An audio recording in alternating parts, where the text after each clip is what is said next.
Liberty school Babur online ક્લાસમાં આપ સૌનું સ્વાગત છે. તો આજે આપણે હવે ધોરણ 12 તત્વજ્ઞાન વિષયમાં પ્રકરણ 1 માં આગળના અભ્યાસ તરફ નજર કરીશું. છેલ્લે આપણે આજે તાર્કિક કારકો છે નહીં, અને, અથવા, જો તો અને તો, જો તો અને તો જ, આ 5 તાર્કિક કારકોના સ્વરૂપ અને લક્ષણો વિશે આપણે સમજતા હતા. અને આના અંદર આપણે છેલ્લે 4 તાર્કિક કારકો વિશે સમજ્યા હતા. ફરીથી યાદ કરી લઈએ. નહીં, અને, અથવા, જો તો અને તો છે. એમાંથી આપણે નહીં વિશે સમજ્યા, અને વિશે સમજ્યા, કાં તો અથવા વિશે સમજ્યા, અને જો તો. હવે આપણે છેલ્લું જે તાર્કિક કારક છે એના સ્વરૂપ, એનું લક્ષણ અને એના વિશ્લેષણ વિશે આપણે સમજવાનું છે. તો આ જે તાર્કિક કારક છે જેના સ્વરૂપ અને લક્ષણ અને વિશ્લેષણ વિશે આપણે સમજવાનું છે, એ 5મા નંબરનું કારક છે. અને એનું પ્રતીક છે જે સિમ્બોલ તમારી સામે મૂકેલો છે. તો 5મા નંબરનું તાર્કિક કારક જો તો અને તો જ નું લક્ષણ અને તેનું વિશ્લેષણ વિશે આપણે સમજવાનું. નું લક્ષણ અને તેનું વિશ્લેષણ. તો જેમ આગળના તાર્કિક કારકોના લક્ષણ અને વિશ્લેષણ સમજ્યા, એમ આ જે તાર્કિક કારક છે એના લક્ષણ અને વિશ્લેષણને સમજવું હોય તો આપણે એના સત્યતા કોષ્ટક તરફ નજર કરવી પડે. તો આનું સત્યતા કોષ્ટકને આપણે નોંધી દઈએ, અને સત્યતા કોષ્ટકના આધારે એના મુદ્દા અને એના લક્ષણ વિશે આપણે સમજવાનું છે. તો સત્યતા કોષ્ટક ફરીથી યાદ કરી.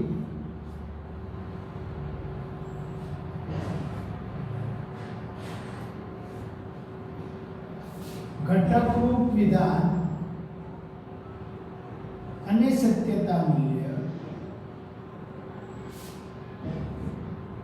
સંયુક્ત વિધાન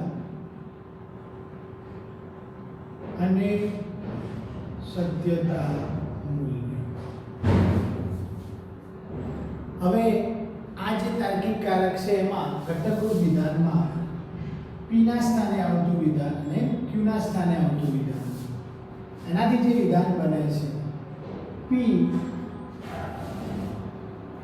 જો p તો અને તો જ q. કેવી રીતે વાંચશું? જો p તો અને તો જ q. આ રીતે આપણે એને વાંચીશું. તો આ વિધાનમાં આ જે સત્યતા કોષ્ટક આપેલું છે, આ ઘટકરૂપ વિધાન એટલે મૂળરૂપ વિધાન છે, અને આ સંયુક્ત વિધાન જે આ વિધાનમાંથી બનેલું છે, એ વિધાનના સત્યતા કોષ્ટકમાં સત્ય અસત્યને સમજવા માટે આપણે કોષ્ટકને સમજીએ. તો t, આ t તો વિધાન સાચું, t અસત્ય તો વિધાન અસત્ય, f t તો f, f f તો t. તો આ જે વિધાન છે છેલ્લું, જેના વિશે આપણે કે જો p તો અને તો જ q, આ સંયુક્ત વિધાન જે છે, અને એમાંય જો તો અને તો જ આ તાર્કિક કારક જે છે, જો તો અને તો જ, એના વિશે વિશ્લેષણ સમજીએ, એના મુદ્દા અને એના લક્ષણોને આપણે સ્પષ્ટ કરીએ. તો આગળના જે તાર્કિક કારકો સમજ્યા સેમ ટુ સેમ આમાં પણ એ જ રીતે પહેલો મુદ્દો છે કે જો અને તો જ તાર્કિક કારક જે છે એ દ્વિમુખી કારક છે. કેવું કારક છે? દ્વિમુખી કારક છે. જો દ્વિમુખી કારક છે એનો મતલબ કે જો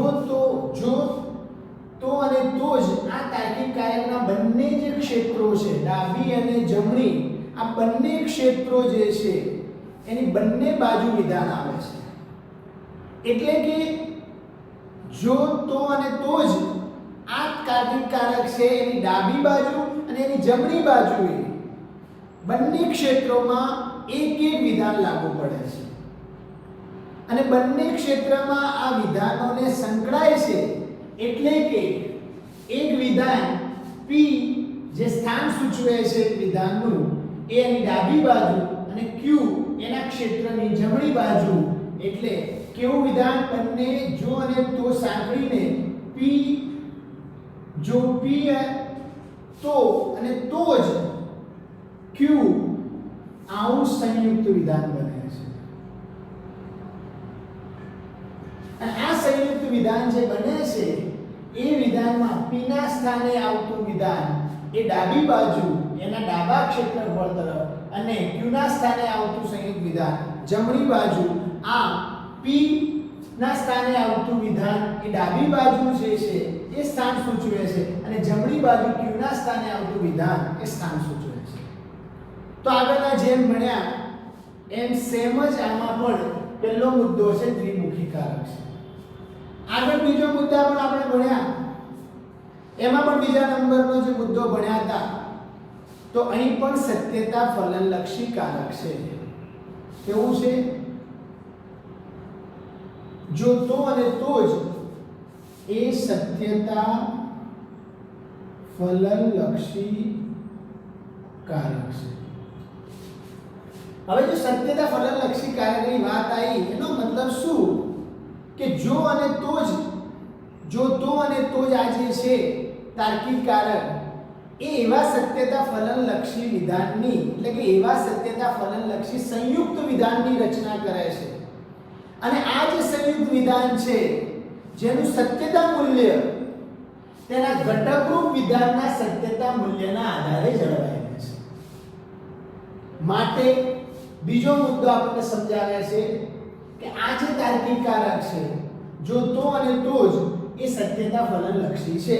કારણ કે આ તાર્કિક કારકના ઉપયોગથી જે સંયુક્ત વિધાન બને છે મતલબ જો P તો અને તો જ Q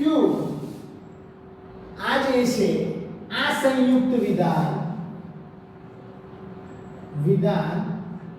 સત્યતા ફલનલક્ષી છે. મતલબ કે આ સંયુક્ત વિધાનની સત્યતા એના મૂળભૂત વિધાનની એટલે કે ઘટકરૂપ વિધાનની સત્યતા મૂલ્યના આધારે નક્કી થાય છે. તો બીજો મુદ્દો આપણા સમજમાં આવ્યો.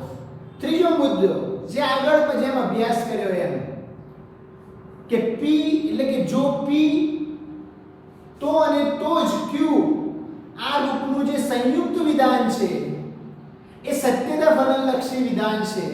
માટે જો P એટલે કે P ના સ્થાને આવતું અથવા તો P ના સ્થાને જે સ્થાન સૂચવે છે એ વિધાન અને Q ના સ્થાને આવતું મતલબ Q ના સ્થાને સ્થાન સૂચવે છે એ વિધાન એ બંને જો સત્ય હોય અને બંને અસત્ય હોય તો જ આ સંયુક્ત વિધાન સત્ય બને છે, નહીં તો અસત્ય બને છે. ફરીથી ત્રીજો મુદ્દો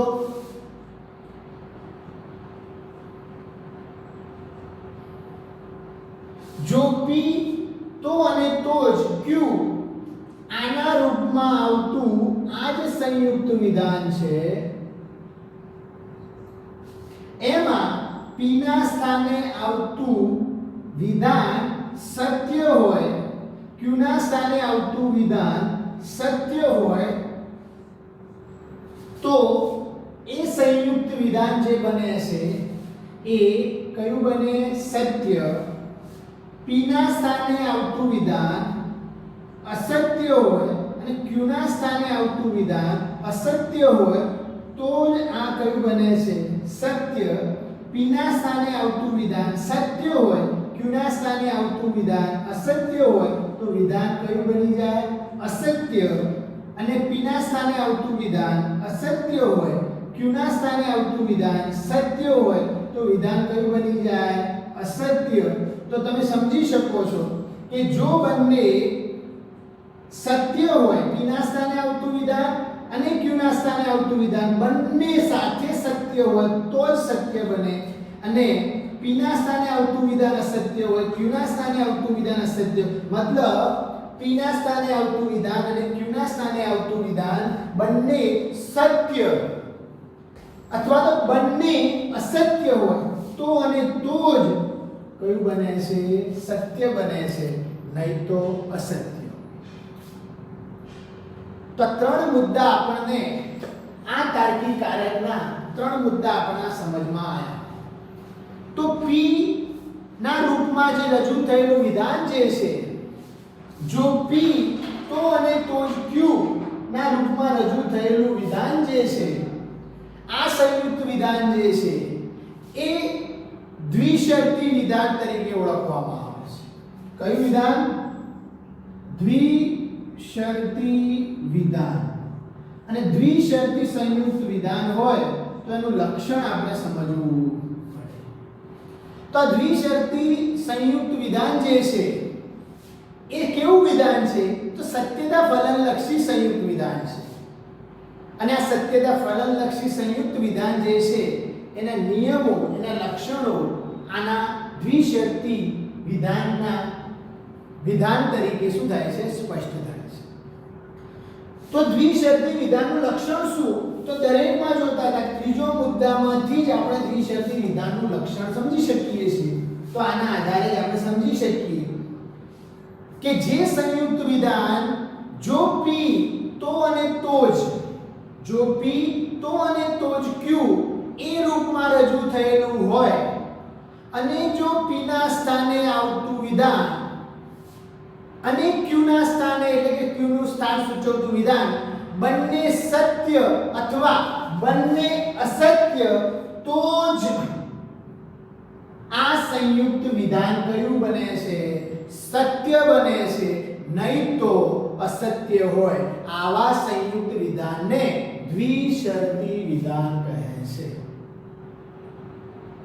તો દ્વિશરતી વિધાનનું લક્ષણ વિદ્યાર્થી મિત્રો તમે સમજી ગયા કે જો p તો અને તો જ q આ જે રૂપમાં આવતું સંયુક્ત વિધાનમાં p ના સ્થાને આવતું વિધાન સત્ય, q ના સ્થાને આવતું વિધાન સત્ય, p ના સ્થાને આવતું વિધાન અસત્ય અને q ના સ્થાને આવતું વિધાન અસત્ય તો જ સત્ય બને, નહીં તો કેવું બને?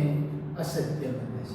તો સત્યતા કોષ્ટક જે છે એના આધારે પાંચે પાંચ સત્યતા કોષ્ટકના આધારે આપણે પાંચે પાંચ તાર્કિક કારકો, આ તાર્કિક સંયોગીઓ છે એના રૂપ, એના સ્વરૂપ અને એના લક્ષણ વિશે આપણે સમજ્યા.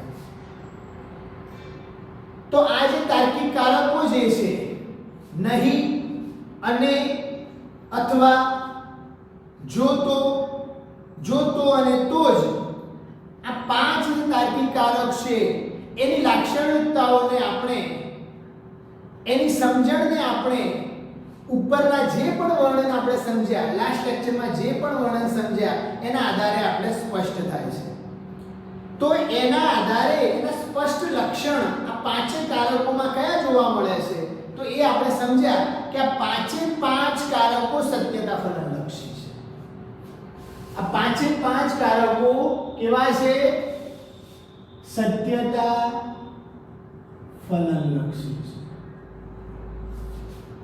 પહેલો મુદ્દો. બીજું, એમના ઉપયોગથી વિવિધ પ્રકારના જે સત્યતા ફલનલક્ષી સંયુક્ત વિધાનોની રચના થાય છે. મતલબ આ પાંચે પાંચ કારકોનો જો ઉપયોગ કરીએ, ઉપયોગથી સત્યતા ફલનલક્ષી વિધાન રચાય છે. બીજો મુદ્દો, અને આ જે સત્યતા ફલનલક્ષી સંયુક્ત વિધાન છે એના સત્યતા મૂલ્યમાં હંમેશા નિશ્ચિત નિયમો છે. મતલબ કે આ સત્યતા ફલનલક્ષી સંયુક્ત વિધાન મોટા ભાગે મુખ્યત્વે એના ઘટકરૂપ જે મૂળભૂત જે પાયાના હકીકતના પાયાના જે વિધાન છે એ વિધાન ઉપર આધાર રાખે છે. મતલબ કે આ નિયમો વિધાનપરક તર્કશાસ્ત્ર જે છે, વિધાનપરક અચલ અને વિધાનપરક પરિવર્તી, જે આગળ મુદ્દા જોયા, વિધાનપરક અચલમાં વિધાનને દર્શાવે છે, કેપિટલમાં દર્શાવવામાં આવે છે. વિધાનપરક પરિવર્તીમાં એ વિધાન જે છે એનું સ્થાન દર્શાવે છે, સ્મોલ લેટરમાં હોય છે. આ વિધાનપરક જે તર્કશાસ્ત્ર છે, આ વિધાનપરક તર્કશાસ્ત્રની રચના જે થયેલી હોય છે એના આધારે આપણે આ સત્યતા ફલનલક્ષીને સમજી શકીએ છીએ. માટે આ વિધાનપરક તર્કશાસ્ત્રને આપણે સત્યતા ફલનલક્ષી તર્કશાસ્ત્ર તરીકે પણ ઓળખવામાં આવે છે. તો વિદ્યાર્થી મિત્રો, આપણે આ જે તાર્કિક સંયોગીઓ છે એના દરેક મુદ્દાને સ્પષ્ટ રૂપે વન બાય વન જોયા. અને આ જે તાર્કિક સંયોગીઓનું લક્ષણ અને વિશ્લેષણ પરીક્ષામાં પૂછાય છે, જેમાં તમારે સત્યતા કોષ્ટક બનાવવું પડે, દરેકના 3 મુદ્દા તમારે નોંધવા પડે. 3 મુદ્દા યાદ રાખો કે ખાલી નહીંમાં જ એકમુખી છે, બાકીના 4 દ્વિમુખી છે, બાકી 5 બીજો મુદ્દો છે સત્યતા ફલનલક્ષીનો છે, અને બાકી 5માં ત્રીજો મુદ્દો આપણે સમજાવવાનો છે કે જો સત્ય હોય તો જ અસત્ય બને, સત્ય બને છે કે અસત્ય હોય તો સત્ય બને. સત્યતા કોષ્ટકના આધારે આપણે નોંધવાનું છે.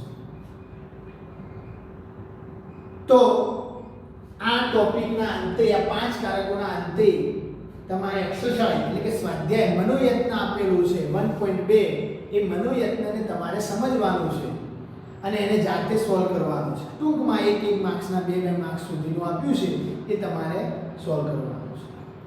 તો ચલો આપણે હવે આ તાર્કિક સંયોગીઓના કારણે આ જે વિધાનો બન્યા, આ સંયુક્ત વિધાન જે બનાયા, હવે ત્રીજું જે વિધાન છે, જે સૌથી પહેલા ઇન્ટ્રોડક્શનમાં આપણે જોયું કે 3 પ્રકારના વિધાનો છે: સાદા, સંયુક્ત અને જટિલ સંયુક્ત વિધાન. તો આપણે સાદા વિધાનોની માહિતી મેળવી, સંયુક્ત વિધાન વિશે સમજ્યા આ સંયોગીનો ઉપયોગથી, અને હવે જટિલ સંયુક્ત વિધાનને આપણે સમજવાનું છે. તો જટિલ સંયુક્ત વિધાન જે છે એની વ્યાખ્યા શું હોઈ શકે એ તમે સહેલાઈથી સમજી શકો છો. માની લો કે આ સંયુક્ત વિધાન છે. આ સંયુક્ત વિધાનમાં એક જ તાર્કિક કારકનો ઉપયોગ થયેલો છે અને સંયુક્ત વિધાન બન્યું. એમ આ સંયુક્ત વિધાનમાં એક જ તાર્કિક કારકનો ઉપયોગ થયેલો છે માટે સંયુક્ત વિધાન બન્યું. આ સંયુક્ત વિધાનમાં પણ એક જ તાર્કિક કારકનો ઉપયોગ થયેલો છે તો સંયુક્ત વિધાન બન્યું. આ તાર્કિક કારકમાં પણ એક જ સંયુક્ત વિધાનનો ઉપયોગ થયેલો છે, તાર્કિક કારકનો ઉપયોગ થયેલો છે માટે સંયુક્ત વિધાન બન્યું. તો આ જે સંયુક્ત વિધાનો છે અને આ જે તાર્કિક કારક સંયુક્ત વિધાન છે એમાં પણ એક જ તાર્કિક કારકનો ઉપયોગ થયેલો છે તો સંયુક્ત વિધાન બન્યું. તો જો આ તાર્કિક કારકમાં આ સંયુક્ત વિધાનમાં 2 તાર્કિક કારકોનો ઉપયોગ થાય, આ સંયુક્ત વિધાનમાં 2 તાર્કિક કારકનો ઉપયોગ થાય, એનો મતલબ કે એવું સંયુક્ત વિધાન જેના ઘટકરૂપ જે છે વિધાન જે છે, ઘટકરૂપ અંગ જે છે, એ અંગ તરીકે એક કે વધુ સંયુક્ત વિધાનોનો સમાવેશ થતો હોય તો તે સંયુક્ત વિધાનને જટિલ સંયુક્ત વિધાન કહે છે. શું કહે છે? જે સંયુક્ત વિધાન છે એના ઘટકરૂપ અંગ તરીકે એક કે તેથી વધુ તાર્કિક કારકોનો મતલબ સંયુક્ત વિધાનોનો સમાવેશ થતો હોય તો તે સંયુક્ત વિધાનને જટિલ સંયુક્ત વિધાન કહે છે. તો અહીં એક કે વધુ સંયુક્ત વિધાનોનો ઉપયોગ થતો હોય તો જટિલ સંયુક્ત વિધાન કહ્યું. તો એની બીજી વ્યાખ્યા છે જટિલ સંયુક્ત વિધાન એટલે શું? સીધી વ્યાખ્યા જે આના કારકના આધારે આપણે સમજી શકીએ છીએ કે શું કે 2 કે તેથી વધુ કારકોનો ઉપયોગ વડે રચાયેલું વિધાન જે હોય એને જટિલ સંયુક્ત વિધાન કહે છે. તો બંને વ્યાખ્યાને આપણે સમજીએ.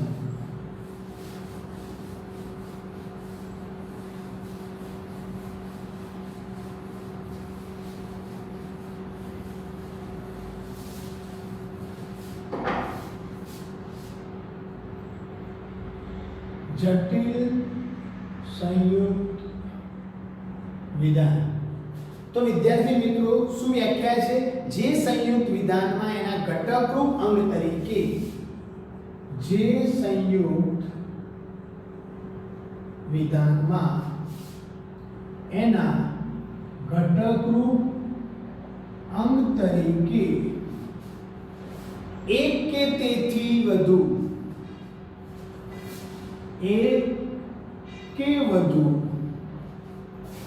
સંયુક્ત વિધાનોનો સમાવેશ થતો હોય,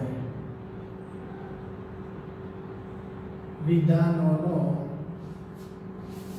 સમાવેશ થતો હોય તેને જટિલ સંયુક્ત વિધાન કહે છે. તો જે સંયુક્ત વિધાન છે એ સંયુક્ત વિધાનના ઘટકરૂપ અંગ તરીકે એક કે વધુ સંયુક્ત વિધાનનો ઉપયોગ થતો હોય. સંયુક્ત વિધાન છે એના અંદર પાછો એક અથવા તો એના કરતા બીજા વધુ ઘટકરૂપ વિધાનો જે છે એનો સંયુક્ત વિધાનો જે છે એનો સમાવેશ થાય તો જટિલ છે. આમ ના કહેવું હોય અને સરળ ભાષામાં વ્યાખ્યા સમજવી હોય કે જ્યારે એક ઘટકરૂપ અંગ તરીકે એક કે બીજો જો સંયુક્ત વિધાન જોડાઈ જાય તો મતલબ કે બીજો સંયુક્ત વિધાન જોડાયો અને એ સંયુક્ત વિધાન સાથે કારક જોડાઈ જાય. તો P and Q આ જે સંયુક્ત વિધાન છે અને એના એક અંગ તરીકે નવો જો કારક જોડાઈ જાય તો જટિલ સંયુક્ત વિધાન થયું. મતલબ કે એક કારક હોય તો સંયુક્ત વિધાન સારું, પણ જો એક કરતા વધારે મતલબ કે બે અથવા તો બે થી વધારે કારકનો સમાવેશ થાય તો એવા સંયુક્ત વિધાનને જટિલ સંયુક્ત વિધાન તરીકે ઓળખવામાં આવે છે. તો જટિલ સંયુક્ત વિધાન એટલે શું? તો બે કે બેથી વધુ અથવા તો બે કે તેથી વધુ કારકોનો ઉપયોગ વડે જે વિધાન રચાય જટિલ સંયુક્ત વિધાન એટલે બે કે તેથી વધુ કારકોના ઉપયોગથી રચાયેલ સંયુક્ત વિધાનને જટિલ સંયુક્ત વિધાન કહે છે. શું? બે કે તેથી વધુ કારકોના ઉપયોગથી રચાયેલ સંયુક્ત વિધાનને જટિલ સંયુક્ત વિધાન કહે છે. તો વિદ્યાર્થી મિત્રો આ જે જટિલ સંયુક્ત વિધાન છે એક પ્રકારનું સંયુક્ત વિધાન જ છે, પરંતુ એની રચનામાં બે કરતા વધારે કારક વપરાય છે એટલે એને જટિલ સંયુક્ત વિધાન કહે. તો જેમ સંયુક્ત વિધાન સત્યતા ફલનલક્ષી છે એમ જટિલ સંયુક્ત વિધાનો પણ સત્યતા ફલનલક્ષી છે. તો આના આધારે આપણે સમજી શકીએ કે જે મુદ્દા સંયુક્ત વિધાન માટે છે એ જ મુદ્દા આના માટે છે. તો જેમ સંયુક્ત વિધાન આ વિધાન સત્યતા ફલનલક્ષી છે માટે આ વિધાન પણ સત્યતા ફલનલક્ષી છે.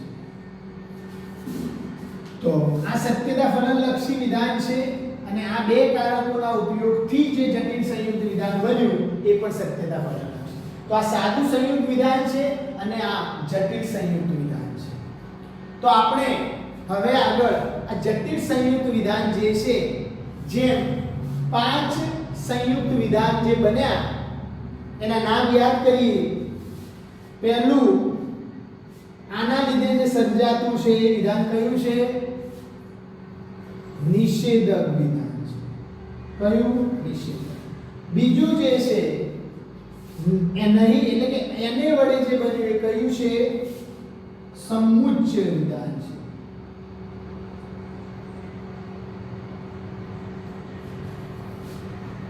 છેલ્લું જે ભણ્યા એ આપણને ખબર છે.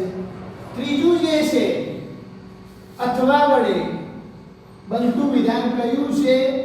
વિકલ્પન વિધાન છે. કયું છે? વિકલ્પન.